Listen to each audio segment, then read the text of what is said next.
दरबार इमाम हुसैन जम्ब रफ़ीक करबला की तरफ रवान हुआ।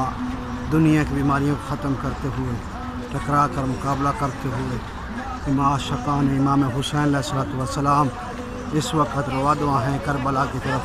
ये हमारा दूसरा दिन है कि हम मौला इमाम हुसैन की ज़ियारत के लिए निकले हुए हैं और बाकी दोस्त अहबाब मोमिनीन आशिकान इमाम हुसैन पैदल चलते हुए हद निगाह तक लोग नज़र आ रहे हैं। कहाँ तक लोग जा रहे